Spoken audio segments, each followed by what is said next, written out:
My boss smirked as he fired me in front of the entire office, saying, "People like you don't build companies. They work for them." I packed my desk without complaint. 1 year later, he walked through the glass doors of a headquarters he never imagined would have my name on the building. My wife's coffee mug was still in the office kitchen when Sterling Voss called an all-hands meeting for 10 o'clock on a Tuesday. I remember that detail because I'd bought her that mug, a joke gift, said world's okayest employee, for her birthday 6 weeks earlier, and she'd started leaving it at her desk instead of taking it home. Small thing. I noticed it because I noticed everything at Ashcroft Meridian by then. 14 years will do that to a person. I didn't know the meeting was about me until Sterling said my name. "Grant, why don't you come up here?" Not a question. He smiled when he said it. That particular smile he used in client pitches, the one that made partners feel like they'd already won something. 41 people were sitting in that room. The whole Nashville office, account managers and junior strategists, and the 2 interns from Belmont, who still flinched every time Sterling raised his voice. I stood up from my chair in the 3rd row like I was walking to my own funeral, except funerals don't usually have a slideshow behind them, and Sterling's did. A single slide. My photo from the employee directory, the one where I'm smiling too hard because the photographer told me to. "Grant's been with us 14 years, Sterling said, addressing the room instead of me. He's seen this agency through a lot. I want everybody to understand that this isn't personal." Then he turned to me, and it got personal. "But we need people who build things, Grant, not people who maintain them." He let that sit. "People like you don't build companies. They work for them." Nobody laughed. A few people looked at their laptops. Priya Deshmukh, 2 rows back, put her hand over her mouth like she'd been slapped on my behalf. I remember the HVAC humming. I remember somebody's phone buzzing in a bag under a chair and nobody reaching for it. I didn't say anything for what felt like a long time. Long enough that Sterling's smile started to look less like triumph and more like a man waiting for a reaction he wasn't getting. "Okay," I said. That was it. That was my whole response. "Okay." Security walked me to my desk, a young guy named Tobias who wouldn't make eye contact, who kept his hands folded in front of him like he was at a viewing. I packed 14 years into one banker's box. A photo of my nephew's baptism. A stress ball shaped like a football that a client had given me in 2019. 3 pins that didn't work. My work laptop I had to hand over at the door, which felt stranger than anything else, like handing over a limb. Naomi's mug sat on the shelf above my desk, and I almost took it, then didn't, because it wasn't mine to take. I left a sticky note instead, "Left early. Explain tonight." Then I carried the box past 41 people who were all suddenly very interested in their monitors, out through the glass doors of a building I had helped fill with clients for a decade and a half, and into a parking lot that still had my name on a reserved spot near the entrance. VP of Client Strategy. Somebody would paint over that by Thursday. I sat in my car for 11 minutes before I called Naomi. "Hey," she said, and I could hear dishes in the background, the particular clink of her unloading the dishwasher after a half day. "How'd the 10 o'clock go?" "I got laid off." The clinking stopped. "What?" Sterling did it in the all hands. Said it wasn't personal, then said the thing about people like me not building companies. There was a silence on the line, and I want to be honest about that silence, because it wasn't the silence of someone deciding what to say. It was the silence of someone doing math. Naomi has always done math faster than me. Mortgage, groceries, the used Highlander we still owed $4,000 on. I could hear her doing it in real time. "Okay," she said finally, echoing me without meaning to. "Okay, come home. We'll figure it out." I sat there a minute longer after we hung up, looking at the reflection of the Ashcroft Meridian sign in my rearview mirror, gold letters on navy glass, and I thought about how strange it was that a sentence could end a decade and a half of your life, and the building wouldn't even flinch. If you enjoy real stories like this, subscribe, because what happened next changed everything for me. 14 years earlier, Ashcroft Meridian had been 11 people in a converted print shop off Charlotte Avenue, before Nashville's boom, before the skyline got its second crane. I was 26. Sterling was 29, already sharper than everybody else in the room. Already the kind of person who remembered your kid's name after meeting them once at a company picnic. We used to close deals together. Him talking, me writing the follow-up emails that actually got signed. He used to call me the closer's closer. He meant it as a compliment back then. For a long time, it was a good place to work. I don't want to make this sound like I spent 14 years being quietly miserable, because that's not true, and it wouldn't be honest. There were Fridays where the whole office ordered barbecue from Martin's, and ate it on the loading dock. There was the year we won the Vanderbilt health account, and Sterling bought everyone around at Robert's Western World, badly two-stepping with his now ex-wife, while the rest of us laughed. I built relationships in that building. I trained half the account managers who sat there watching me get walked out. Somewhere in the last 3 years, though, something had shifted. New investors came in. Sterling started using words like scalability and market position in meetings where he used to talk about clients by their first names. The agency doubled in size. I didn't. I kept doing the job I'd always done. I managed our biggest accounts. I kept clients happy for a decade at a time. I was the person new hires got assigned to shadow. But somewhere along the way that stopped being the thing that got you promoted and became the thing that made you replaceable. I should have seen it coming.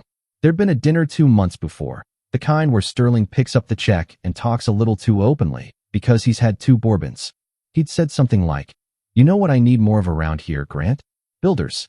Guys who want to own something, not just run it." I'd laughed it off at the time. I thought he was talking about somebody else. Naomi was standing in the kitchen when I got home, arms crossed, not in an angry way, just in the way she stands when she's thinking. She'd changed out of her work clothes into leggings and one of my old college sweatshirts, and there was a cup of coffee going cold on the counter that she'd clearly forgotten about the second I called. "Tell me everything," she said. "From the start." So I did. All of it. The slideshow, the smile, the sentence about people who don't build companies. She listened without interrupting, which is not something Naomi does easily. She's a dental hygienist. She talks to people all day. She has opinions about everything from parallel parking to seasoning chicken. But she just stood there with her arms crossed and let me get to the end. He said that in front of everyone. Yeah, 40 people. 41, if you count the interns. She exhaled through her nose, the way she does when she's deciding whether to be furious or practical, and I watched her choose practical because that's who she is. Okay, severance. 6 weeks. They're mailing the paperwork. 6 weeks. She said it flat, testing the shape of the number against our mortgage, against the Highlander payment, against her own income, which covered maybe 40% of what we needed. I could see her doing that math again, faster than I could, and I hated that I was the reason she had to. "I'm going to figure it out," I said. "I know you are." She said it fast, automatically, the way people say things they want to be true. Then she came over and hugged me, and I let her, even though some part of me, a part one wasn't proud of, wanted to be alone with it for a minute longer before anyone, even her, touched it. That night, I lay awake a long time. Not replaying the meeting, exactly. Replaying the sentence. People like you don't build companies. They work for them. I turned it over so many times it stopped sounding like an insult and started sounding almost like information, like something Sterling actually believed about me, had believed for a while, and had just been waiting for the right audience to say it in front of. The next morning I called Dominic before I called anyone else, because Dominic Reyes has been telling me the truth since we played intramural basketball together at MTSU, and he's never once softened it for my benefit. He did what? Dominic's voice came through tinny on speakerphone. He was driving. I could hear his blinker ticking. In front of the whole office? Slideshow and everything. "Man, that's not a layoff. That's a public execution." A pause. "You good?" "I don't know yet." "You want me to key his Tesla?" "No, Dominic. I'm just saying I could." Another pause, and then his voice changed, dropped the joking. "Seriously though, you good?" "Like actually, I don't know," I said again. And that was the most honest thing I'd said to anybody since it happened. "Okay, well, you call me if you need anything." I mean it. Not the fake kind of call me, the real kind. I appreciated that he didn't try to fix it. Dominic sells commercial HVAC systems for a living. He's not sentimental, and he wasn't going to pretend this was a blessing in disguise or some other thing people say when they don't know what else to say. He just told me he was there, and then he let me go. I spent that first week doing the things you're supposed to do. Updated my resume. Sent it to 11 places. Got 2 auto replies and 9 total silences. I told myself it was because it was August. Hiring always slows down in August. Everyone's on vacation. It doesn't mean anything. I believed that for about 4 days. On day 5, Naomi's cousin's husband, a guy named Perry I'd met maybe 3 times, sent me a job posting for an account director role at a competing agency, and I applied the same night, and I got a rejection email 11 hours later. 11 hours. Somebody hadn't even opened the attachment in 11 hours. The system probably auto-rejected it based on a keyword filter. I sat with that for a long time. 14 years, and a robot decided in under half a day that I wasn't worth a human being's time. The following Sunday, we drove to her parents' place in Franklin for dinner because it was already on the calendar and canceling would have required an explanation neither of us wanted to give yet. Naomi's father, Walter, is a retired contractor, built half the decks in that subdivision himself, and he has a way of asking questions that feel like small talk until you realize he already knows the answer he's fishing for. Naomi says you're between things right now, he said, passing me the green beans. Yeah, getting laid off, actually. Not between things. Laid off. Rough business. He didn't look up from his plate. What's the plan? Working on it. You know, he said, and I could feel Naomi tense slightly beside me, because she knew where this was going before I did. When I lost the Brentwood contract back in '09, I thought that was it for me. Ended up better off 2 years later. Not saying it'll happen for you. Just saying sometimes the floor falling out is how you find out you can build your own house. It was a nice thing to say, and I resented it a little anyway, because platitudes feel different when you're the one standing on the floor that fell out. Naomi's mother, Susan, kept refilling my sweet tea like it was the only comfort she had jurisdiction over, and at one point, when Walter got up to check the grill, she leaned over and said quietly, "He talks about the Brentwood thing at every dinner where somebody's going through something. It's the only story he's got." She squeezed my hand. "You'll be all right, Grant." I wanted to believe her more than I actually did. 3 weeks in, the unemployment started to feel less like a pause and more like a season. I fell into a rhythm I didn't like. Coffee, job boards, cover letters that started to sound identical to me even though I tried to vary them, a walk around the block because Naomi said it would help, and it did, marginally. In the afternoons, I'd sometimes catch myself standing in the garage for no reason, just standing there, like I was waiting for a commute that no longer existed. Naomi never said anything unkind. I want to be clear about that, because it would be easy to make her into somebody she wasn't. But there were moments, small ones, where I could see the math running behind her eyes. The night she quietly moved money from savings into checking without mentioning it until I asked. The way she started packing her own lunch again, instead of buying from the place near her office, $5 a day, which she used to say was worth it for her sanity. Neither of us said the word scared. We just both started living like people who were. It was Naomi, actually, who noticed the shift in me before I did. "You've stopped talking about Ashcroft," she said one night, folding laundry on the bed while I answered emails on my phone. "What do you mean?" "The first week, you talked about it constantly. Sterling this, the meeting that. You haven't mentioned it in 4 days." I thought about it, and she was right. I hadn't. Somewhere in those 4 days, something had quietly closed. Not healed. I want to be honest, it wasn't healed, but closed, the way a door closes when you finally accept nobody's coming through it. "I think I'm done being angry about it," I said, and I mostly believed that when I said it. You're allowed to still be angry. I know. I just don't want to build anything on top of angry. I want to build it on something else. She looked at me for a second like she was deciding whether that was wisdom or denial, and I still don't fully know which one it was. The idea for the business didn't arrive the way I expected it to. I always thought, if I ever started something of my own, it would come as a single lightning bolt realization. It didn't. It came out of frustration, slowly, over about 10 days, the way most true things do. I'd been consulting, unofficially, unpaid, for a friend's dry cleaning chain, helping him fix a client retention problem because he'd asked over beers and I had nothing but time. And in doing it, I realized I still knew how to do the things Sterling said I couldn't do. I knew how to keep clients. I knew how to build the kind of relationship that survives a bad quarter, a missed deadline, a price increase, because that was never about strategy decks. It was about actually caring whether the client's business succeeded, which is a different skill than winning the client in the first place. And it's the skill nobody at Ashcroft Meridian valued anymore, because it doesn't show up cleanly on a slide. I mentioned it to Dominic over beers at his place, half joking. Maybe I should just start something. Client retention consulting. Help agencies keep the accounts they already have instead of only chasing new ones.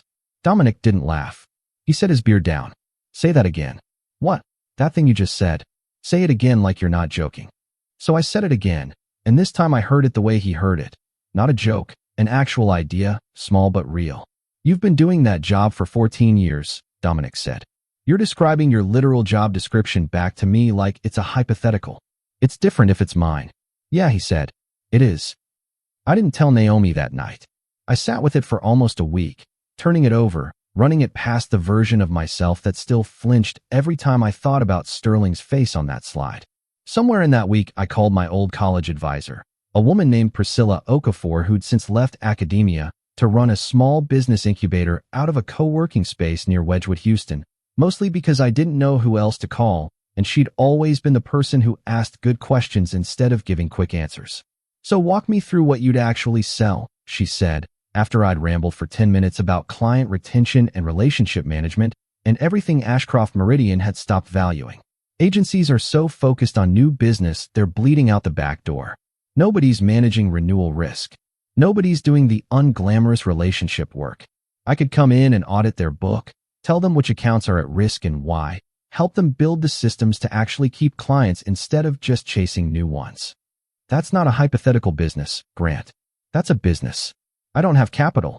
I don't have a team. I've never run anything. You ran 14 years of client relationships that generated, what, 7 figures a year for that agency? More than that. Then you've been running something the whole time. You just didn't own the name on the door. I sat with that sentence for a long time after we hung up. You just didn't own the name on the door. It was the first time since the layoff that a sentence had lodged in me the way Sterling's had. Except this one didn't hurt. It just sat there, quietly true. I told Naomi that weekend, over dinner, nervous in a way I hadn't been nervous with her in years. I want to start something. Consulting. Client retention, for agencies like Ashcroft. She put her fork down slowly. Like, your own company? Yeah. Grant, we have $4,000 left on the Highlander and a mortgage. I know. How would we even? I don't know yet. I know it's not smart on paper right now. I know the timing's terrible. I just know I'm not going to get hired doing the same thing somewhere else. Not really. Not at the level I was doing it. Because everybody's hiring builders right now and nobody's hiring maintainers. And that's exactly the sentence that got me fired, and I'm tired of being on the wrong side of it. She was quiet for a while. I watched her go through the math again.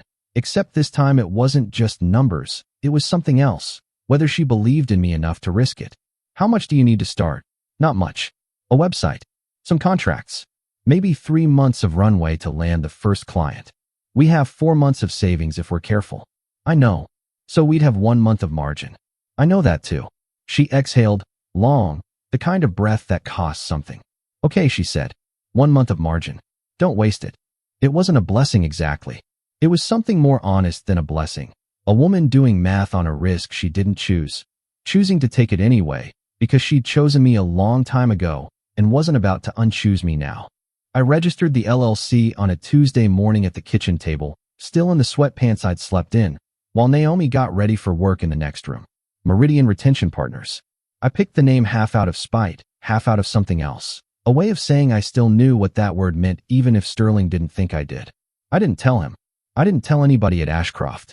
I just filed the paperwork, paid the $60 fee, and stared at the confirmation email for a long time before closing the laptop. The first month was mostly silence. I built a simple website, 3 pages, no stock photography, just plain language about what I did and why it mattered. I sent 40 emails to small and mid-size agencies across the Southeast, people I'd met over 14 years of conferences and client dinners, people who might remember my name even if they didn't remember exactly why. Most didn't respond. A few sent polite no thank yous. One replied asking if I was the same Grant who'd handled the Vanderbilt account, and when I said yes, he went quiet again anyway. Then, in week 6, I got a call from a woman named Odette Castellano, who ran a 15-person branding agency in Knoxville. She'd lost 2 long-standing clients in the same quarter and couldn't figure out why, and somebody, I never did find out who, had mentioned my name. I don't have a huge budget, she said, up front, no small talk. But I've got a real problem, and nobody internally can tell me what's actually happening. I drove to Knoxville the next day in the Highlander, coffee going cold in the cup holder, going over what I'd say the entire 2 hours up I-40. I sat with her account managers for 6 hours, read through 18 months of email threads, sat in on one client call where I watched, in real time, a project manager say something so small and so careless, interrupting a client mid-sentence to move to the next agenda item, that I understood immediately why that account was already halfway out the door. It's not your work, I told Odette that evening, in her office, the 2 of us and a pot of coffee that had gone bitter hours ago. Your work is good. Your clients don't feel heard. There's a difference, and it's costing you $200,000 a year. She hired me on the spot. Not full retainer, a 90-day engagement, modest fee, but real. My first actual client. I called Naomi from the parking lot before I even started the drive home. I got one, I said, and my voice cracked a little, which embarrassed me. Grant. She was quiet for a second. Grant, that's how much? Not a lot. $8,000 for 90 days. But it's real. It's a real client. That's incredible. I could hear her smiling through the phone. That's genuinely incredible. It wasn't enough to solve the math. $8,000 doesn't undo a missing salary for very long. But it was the first proof, for both of us, that the thing I'd built wasn't imaginary. The 90 days with Odette's agency went better than either of us expected. I rebuilt their client communication process from the ground up. Nothing revolutionary, just discipline. Weekly check-ins that weren't about billables, a system for flagging dissatisfaction before it became departure, training for her account managers on the difference between updating a client and actually listening to one. By the end of the engagement, one of the two clients she'd been on the verge of losing had renewed for another year. The other left anyway, but even that felt different. Odette understood why this time, instead of being blindsided the way she had been before. She wrote me a testimonial I didn't ask for and referred me to 2 other agency owners in her network. Word moves slowly in that industry, but it does move. I want to be honest that it wasn't a clean upward line. There was a stretch in month 5 where I underbid a proposal so badly, trying to win a client I was desperate for, that I ended up doing nearly 100 hours of work for less than minimum wage, and Naomi found out by accident when she saw the invoice total. Grant, this is insane. You can't keep doing this. I needed the client. You needed to not go bankrupt proving a point to a man who isn't even watching. That one landed harder than she probably meant it to, because some part of me knew she was right. Some part of what I was building wasn't just about the business. It was about answering a sentence that had been said to me in front of 41 people, and I had to be careful that the business didn't become a monument to spite instead of something built to actually last. I raised my rates after that. Turned down 2 prospects who wanted more than they were willing to pay for. It cost me short-term, and it was the first time since the layoff I felt something that resembled the confidence I used to have walking into a client meeting at Ashcroft. Not performed confidence, the real kind, the kind that comes from knowing what your work is actually worth. By month 8, I had 4 active clients and enough revenue to match, roughly, what I'd been making at Ashcroft. Not more, but enough that the fear in Naomi's eyes when she looked at the bank account had started to fade. We didn't celebrate with anything extravagant. We went to the Mexican place near our house that we used to go to on birthdays only, and she ordered a margarita, and halfway through dinner, she reached over and put her hand on top of mine. I need to tell you something, she said. I almost told you to stop. Back in month 3, when the Odette money ran out and nothing else was coming in, I had the conversation half written in my head. Go get a normal job, Grant. Stop this. Why didn't you? Because every time I almost said it, you looked like you did the day before Sterling fired you. Tired but still you. And I thought, if I make him quit this, I'm not going to get that back. I'm going to get the version of you that gave up. She squeezed my hand. I didn't want that version, even if it meant a scarier 6 months. I didn't say anything for a second because I didn't trust my voice. I love you, I said eventually, which felt insufficient, but it was the truest thing available to me. The setback came in month 10, and it came from a direction I didn't expect. Priya Deshmukh, the woman from Ashcroft who'd covered her mouth in that meeting, reached out to me on LinkedIn, and we got coffee, and somewhere in that conversation she mentioned, almost as an aside, that Sterling had heard about Meridian Retention Partners. He's not thrilled, she said, stirring her coffee. I don't think he expected you to actually build something. I think he expected you to disappear. How'd he even hear about it? Grant, it's Nashville. Everybody in this industry knows everybody. Somebody mentioned your name at a conference. She hesitated. He made a comment. Said something like, let's see how long that lasts. I didn't like how much that got under my skin. I told myself it didn't matter, and then I spent 3 sleepless nights proving to myself that it did. 2 weeks later, I lost my biggest client. Not because of anything I'd done wrong, but because the agency got acquired and the new ownership brought in their own consultant. It was nobody's fault, purely business. The kind of thing that happens constantly in this line of work. But it happened right after hearing about Sterling's comment, and for a few days those 2 things fused together in my head into something that felt like proof he was right about me. I remember sitting in the garage, that same spot I used to stand in during the first weeks of unemployment, and Naomi found me there. Talk to me, she said, sitting on the step next to me. I lost the Ashford account. I know. You told me on the phone. I keep hearing what Sterling said. In the meeting. I thought I was past it. You are past it. Then why does losing one client feel like proof he was right? She thought about that for a second, in the quiet way she has, and then she said something I've held on to since. Because you're measuring yourself against a sentence a bitter man said in front of an audience he needed to impress more than he needed to be right. That sentence was never about you, Grant. It was about him needing to feel like a builder in front of 41 people who work for him. You lost one client to an acquisition.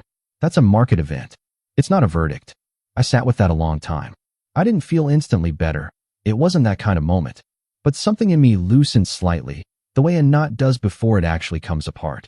I rebuilt from there, slower this time, more deliberately.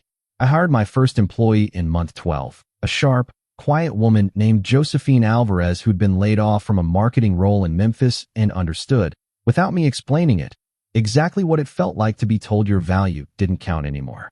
We landed 3 new clients over the following 2 months, one of them a mid-size agency in Atlanta that came with a signing bonus large enough that Naomi and I paid off the Highlander in a single transfer, and I remember neither of us saying much about it, just sitting at the kitchen table looking at the zero balance, both of us a little stunned. By the time the anniversary of the layoff approached, almost exactly a year, Meridian Retention Partners had 11 clients, 2 employees, and revenue that had quietly surpassed what I used to make as a VP at Ashcroft Meridian. I still worked out of a small office above a coffee shop on Charlotte Avenue, not far, ironically, from where Ashcroft's original print shop office used to sit before the company grew into the glass building I'd been walked out of. I hadn't planned anything around the anniversary. I wasn't the kind of person keeping a countdown. But Priya texted me a link 3 days before it, almost apologetically. Not sure if you want to see this, but figured you'd want to know either way. It was a press release. Ashcroft Meridian had lost the Vanderbilt Health account, the same account Sterling and I had won together, badly two-stepping at Robert's Western World 14 years earlier. Lost it to churn, the release said, in the careful corporate language companies use when they don't want to admit the real reason. I knew the real reason immediately, the moment I read it. Nobody left at that agency knew how to keep a client for the long haul anymore. They knew how to win a pitch. They didn't know how to keep loving a relationship once the excitement wore off, and that had always been the thing I did that nobody else there could replicate. I didn't feel triumphant reading it. I want to be honest about that, because it would be easy to write this as a moment of vindication, and it wasn't, not exactly. It felt more like grief for something that used to be good and had let itself rot. I didn't tell Naomi about the Vanderbilt news right away. I sat with it for a day, the way I'd learned to sit with things before deciding what they meant. When I finally showed her the release that evening, she read it twice, then looked up at me. How do you feel? Sad mostly, which surprises me. That makes sense, she said. You loved that place once. Losing something is still losing something, even when the people who ran it into the ground deserved it.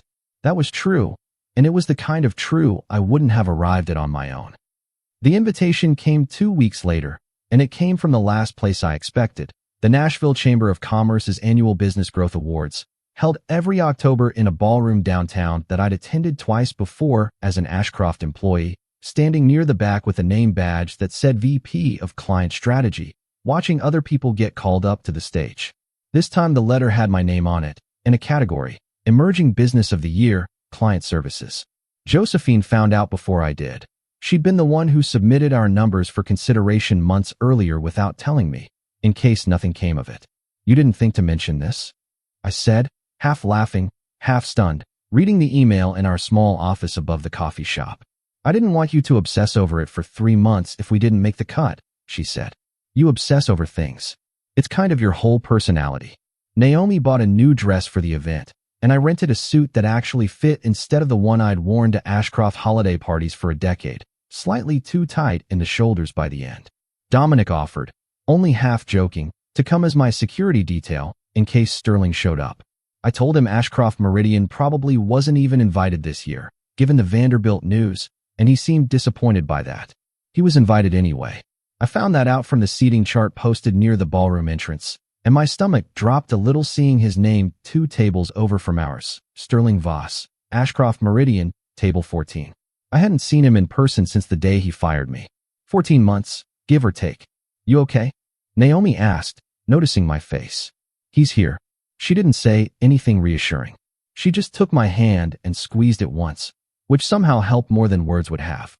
I saw him properly for the first time near the bar, about 40 minutes into the reception, before the awards portion started. He looked older than 14 months should account for, thinner around the face, a little gray that hadn't been there before. He was talking to two people I didn't recognize, laughing at something, but it looked effortful in a way his laugh never used to. He saw me before I decided whether to approach him. Something crossed his face, not quite alarm, not quite anything I could name cleanly. He excused himself from his conversation and walked over. Grant. He put his hand out. I shook it, because there wasn't really a version of this where I didn't. Sterling. Heard you started something. Client retention consulting, right? He said it like he was testing whether the words felt strange in his mouth. Meridian Retention Partners. Yeah, Meridian. A small, humorless laugh. Cute name. Wasn't trying to be cute. Just true. He didn't have a response to that immediately, and I watched him recalibrate, the way I remembered him doing in client meetings when a pitch wasn't landing the way he expected. Heard about Vanderbilt, I said, not unkindly, just factually. His jaw tightened. Market's tough right now. Client had internal changes on their end. Sure. Neither of us said anything for a second. The room was loud around us, a jazz trio somewhere, glasses clinking, other conversations layering over ours, but the space between us felt oddly quiet. You look good, he said finally, and it sounded almost like an apology without being one. I'm doing all right. 11 clients, I heard. That true, 12 as of last week. Something shifted in his expression, not quite regret, but adjacent to it, a recalculation he was clearly uncomfortable making in real time. I said something stupid to you. That day, you said a few things. The building comment. He looked down at his drink. I've thought about it more than I expected to, especially after Vanderbilt. Why especially after Vanderbilt? He was quiet for a moment, and I watched him decide whether to actually answer honestly or retreat into something smoother. Because the reason we lost that account was exactly the reason I fired you, he said. Nobody left in that building knows how to make a client feel like they matter after the contract's signed. I built a company full of closers and forgot somebody needs to stay in the room after the deal's done. He looked up. You were the person who stayed in the room. I convinced myself that made you small. Turns out it was the hardest part of the whole business, and I got rid of the only person who was actually good at it. I didn't say anything right away. 14 months earlier, I might have wanted him to say all of this in front of 41 people, evenly, publicly, as some kind of reversal of what he'd done to me. Standing there at the bar, though, I found I didn't need the audience. I just needed to hear it once, honestly, from him. I appreciate you saying that. I'm not saying it to get anything from you, he said quickly. I know how that sounds. I'm not pitching you. I didn't think you were. He nodded, and for a second, he looked less like the man who'd smiled at me from a stage and more like somebody who'd genuinely lost sleep over a decision. For what it's worth, I'm sorry. Not the layoff. Sometimes companies have to make those calls. The way I did it. What I said. That was cruelty dressed up as honesty, and I knew it when I was saying it. And I did it anyway because it made me look decisive in front of the board members watching from the back of the room. He exhaled. I don't know why I'm telling you that now. Because there's nothing left to gain by not telling me, I said. He almost smiled at that. Yeah, maybe. They called my category 20 minutes later. I hadn't prepared anything, because some part of me hadn't let myself believe I'd win, even sitting there with the finalists announced and my name among them. When they said Meridian Retention Partners, Naomi grabbed my arm so hard it left a mark, and Josephine, 2 seats down, was already crying before I stood up. I don't remember walking to the stage. I remember the weight of the small glass award in my hand, and I remember looking out at the room, at Naomi standing to clap, at Dominic hollering something inappropriate near the back, at Josephine wiping her eyes with a cocktail napkin, and somewhere near table 14, Sterling, standing too, clapping slower than everyone around him, his face unreadable in a way I didn't feel the need to interpret anymore. I kept it short. 14 months ago, I got let go from a company I loved for 14 years. I want to thank the people who reminded me, on the days I didn't believe it myself, that the thing I actually knew how to do still mattered. My wife, Naomi, who bet on this before there was anything to bet on. Josephine, who builds this with me every day. And everybody who's ever been told what they can't build. You don't have to prove it in one sentence. You just have to keep showing up until it's obvious. I didn't look at Sterling's table when I said it. I didn't need to. We didn't stay long after that. Naomi and I walked out into the cool October night, the glass award wrapped in a cloth napkin in her purse because neither of us trusted the valet with it. Neither of us said much for the first few blocks. "You okay?" she asked eventually.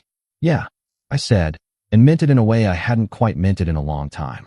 I thought I'd feel more like, I don't know, like something had been settled. It doesn't feel like that. What does it feel like? I thought about it. It feels like a Tuesday. A good one. But just a Tuesday. She laughed softly, threading her arm through mine as we walked toward the parking garage. I think that's what it's supposed to feel like. We drove home with the radio on low, past the building where Ashcroft Meridian's headquarters sat lit up against the skyline, gold letters on navy glass, the same reflection I'd watched in my rearview mirror the day I was fired. It didn't look like anything in particular anymore. Just a building. Just glass and steel, and somebody else's Tuesday happening inside it. At home, I put the award on the kitchen counter, next to the mail we hadn't opened yet, and Naomi made 2 cups of tea we barely drank, and at some point we just sat there together in the quiet, not saying much, because there wasn't really anything left that needed saying.